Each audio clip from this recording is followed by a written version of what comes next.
ভাবুন তো, এমন একটি ভবন যার নিচে কোনো প্রাকৃতিক জমি নেই, নেই কোনো দ্বীপ কিংবা শক্ত পাথরের ভিত্তি, চারপাশে শুধু সমুদ্র। অথচ সেই সমুদ্রের মাঝখানে দাঁড়িয়ে আছে বিশ্বের অন্যতম আইকনিক বিলাসবহুল হোটেল বুর্জ আল আরব। সমুদ্রের উপর মানুষের তৈরি একটি কৃত্রিম দ্বীপের উপর নির্মিত এই 321 মিটার উঁচু ভবন শুধু একটি হোটেল নয়, এটি আধুনিক প্রকৌশলের এক অবিশ্বাস্য নিদর্শন।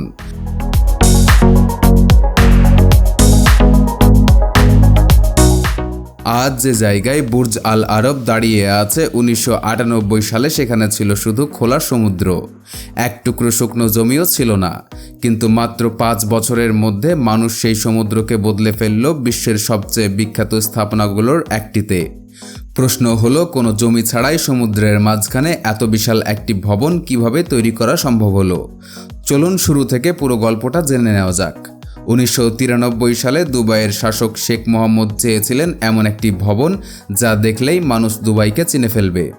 সেই ভাবনা থেকেই স্থাপিত টম রাইট একটি আরব পালতোলা নৌকার পালকে অনুপ্রাণিত করে ভবনের নকশা তৈরি করেন। এই অনন্য ডিজাইনই পরবর্তীতে বুর্জ আল আরবকে বিশ্বজুড়ে পরিচিত করে তোলে। কিন্তু নকশা তৈরি করার কাজই ছিল সবচেয়ে সহজ কাজ, কারণ প্রকৃত চ্যালেঞ্জ ছিল এমন একটি জায়গায় ভবন নির্মাণ করা যেখানে কোনো জমি নেই। প্রথমে উপকূল থেকে প্রায় 280 মিটার দূরে সমুদ্রের একটি নির্দিষ্ট স্থান চিহ্নিত করা হয়। এরপর বিশাল বার্জের উপর বসানো শক্তিশালী পাইল ড্রাইভিং মেশিন দিয়ে কাজ শুরু হয়।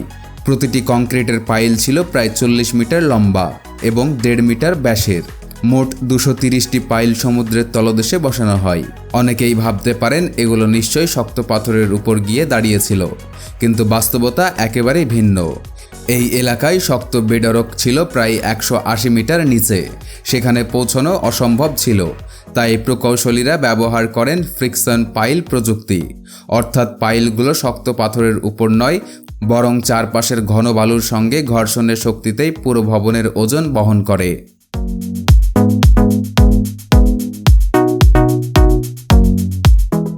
একটির পর একটি পাইল বসতে বসতে ধীরে ধীরে সমুদ্রের নিচে তৈরি হতে থাকে ভবিষ্যতের ভবনের অদৃশ্য কঙ্কাল। এরপর চারপাশে অস্থায়ী স্টিলের সিট পাইল বসিয়ে একটি বেষ্টনী তৈরি করা হয়, যাতে সমুদ্রের পানি ভেতরে ঢুকতে না পারে। বাইরের দিকে বিশাল বিশাল পাথর ফেলা হয়, যাতে শত বছরের ঝড়ের ঢেউ দ্বীপকে ক্ষতিগ্রস্ত করতে না পারে। এছাড়া প্রথমবারের মতো বিশেষ ধরনের কংক্রিটের হানিকম্ব ব্লক ব্যবহার করা হয়। এই ব্লকগুলো ঢেউয়ের শক্তিকে সরাসরি বাধা না দিয়ে ভেঙে দেয়, ফলে সমুদ্রের চাপ অনেক কমে যায়। সব পাইল বসানোর পর শুরু হয় দ্বীপ তৈরির কাজ।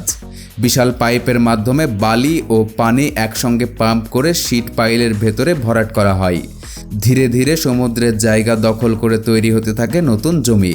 প্রতি ঘন্টায় প্রকৌশলীরা বালির উচ্চতা মাপতেন, কারণ খুব দ্রুত ভরাট করলে চারপাশের দেওয়াল ভেঙে পড়তে পারত, আর খুব ধীরে করলে পুরো প্রকল্প পিছিয়ে যেত।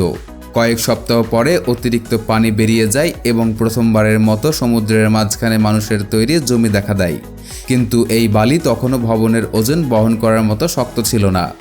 তাই বিশেষ কম্পন সৃষ্টি করা যন্ত্র দিয়ে বারবার বালিকে চেপে ঘন করা হয়।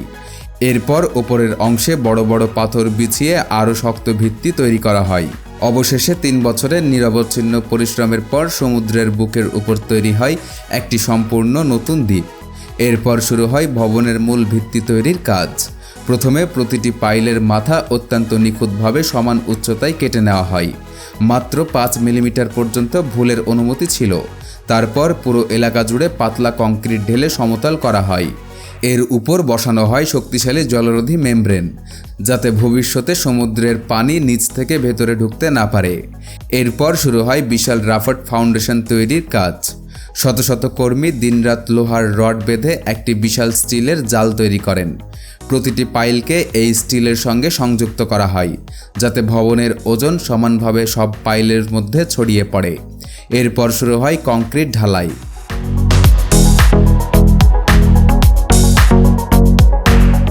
প্রায় 70,000 ঘনমিটার কংক্রিট একটানা ঢালা হয়।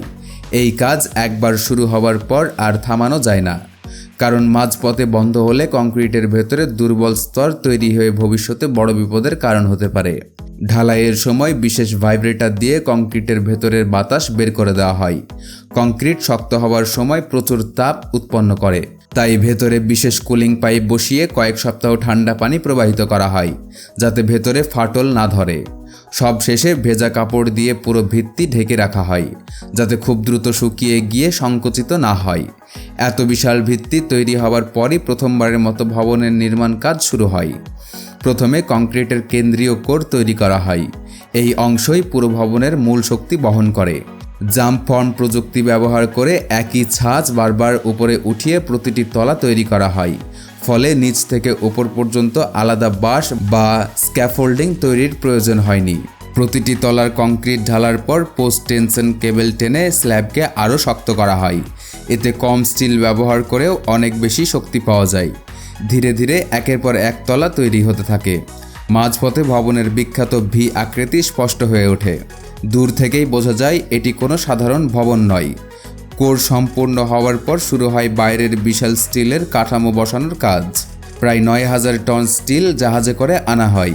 প্রতিটি স্টিল বিম আগে থেকেই নির্ধারিত জায়গায় বসিয়ে শক্তভাবে বোল্ট দিয়ে আটকে দেওয়া হয়। এই বাইরের স্টিল ফ্রেম শুধু সৌন্দর্যের জন্য নয়, পুরো ভবনের উপর আঘাত করা প্রবল বাতাসের চাপও বহন করে। ৩০০ মিটার উচ্চতায় দাঁড়িয়ে শ্রমিকরা কোনো স্ক্যাফোল্ডিং ছাড়াই শুধু নিরাপত্তা বেল্টের সাহায্যে এই স্টিলের কাঠামো তৈরি করেন। এরপর তৈরি হয় ভবনের বিখ্যাত হেলিপ্যাড এবং সমুদ্রের দিকে ২৭ মিটার বেরিয়ে থাকা আল মুনতাহা রেস্টুরেন্টের ক্যান্টিলিভার অংশ। অবশেষে আসে সেই অংশ যা পুরো ভবনের পরিচয় হয়ে উঠেছে। বিশেষ ধরনের টেফলন কোটেড ফাইবার গ্লাস কাপড় দিয়ে তৈরি করা হয় বিশাল সাদা পাল। প্রতিটি প্যানেলের আকার ছিল আলাদা, কারণ ভবনের প্রতিটি অংশের বাঁকও ছিল ভিন্ন। শ্রমিকরা একে একে প্রতিটি প্যানেল টান টান করে স্টিলের ফ্রেমে বসান। এই কাপড় শুধু সৌন্দর্যই বাড়ায় না, সূর্যের তাপও অনেকটা প্রতিফলিত করে। রাতে ভেতরের আলো জ্বলে উঠলে পুরো ভবনটি যেন সমুদ্রের উপর ভাসমান একটি আলোকিত পালতোলা জাহাজের মতো দেখায়।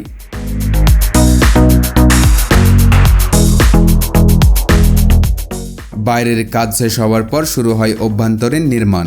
বিশ্বের অন্যতম উঁচু ১৮০ মিটার অ্যান্ট্রিয়াম তৈরি করা হয়। ২২ ক্যারেট সোনার পাত দিয়ে কলম সাজানো হয়। ইতালির কারারা মার্বেল দিয়ে লবি নির্মাণ করা হয়। এরপর শুরু হয় শেষ পর্যায়ের পরীক্ষা। ফায়ার সিস্টেম, স্প্রিংকলার, বিদ্যুৎ, লিফট, আলো, পানির ফোয়ারা সবকিছু একে একে পরীক্ষা করা হয়। প্রতিটি কক্ষ আলাদা করে পরিদর্শন করা হয় এবং ক্ষুদ্রতম ত্রুটিও ঠিক করে দেওয়া হয়।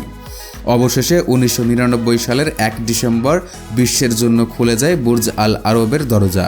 ৫ বছরের নিরবচ্ছিন্ন পরিশ্রম, ২,০০০ শ্রমিক, $১ বিলিয়ন বেশি ব্যয়, ২৩০টি পাইল, ৭০,০০০ ঘনমিটার কংক্রিট এবং ৯,০০০ টন স্টিলের সমন্বয়ে তৈরি হয় এমন একটি ভবন যা শুধু দুবাই নয়, পুরো বিশ্বের অন্যতম পরিচিত স্থাপত্যে পরিণত হয়েছে।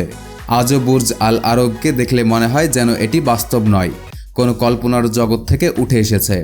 কিন্তু সত্যি হলো, অসম্ভব মনে হওয়া এই স্থাপনটি তৈরি হয়েছে এক একটি পাইল, এক একটি স্টিল বিম এবং হাজারো মানুষের অসাধারণ পরিশ্রমের মাধ্যমে।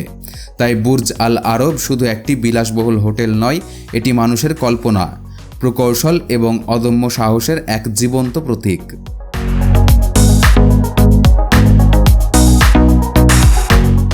তো বন্ধুরা, কেমন লাগলো আজকের ভিডিওটা যদি ভালো লেগে থাকে তাহলে ভিডিওতে একটা লাইক আর চ্যানেলটিকে সাবস্ক্রাইব করে পাশে থাকা বেল আইকনটিতে ক্লিক করুন। দেখা হবে আরও একটি নতুন ইন্টারেস্টিং মজাদার ভিডিওতে। ততক্ষণের জন্য ধন্যবাদ।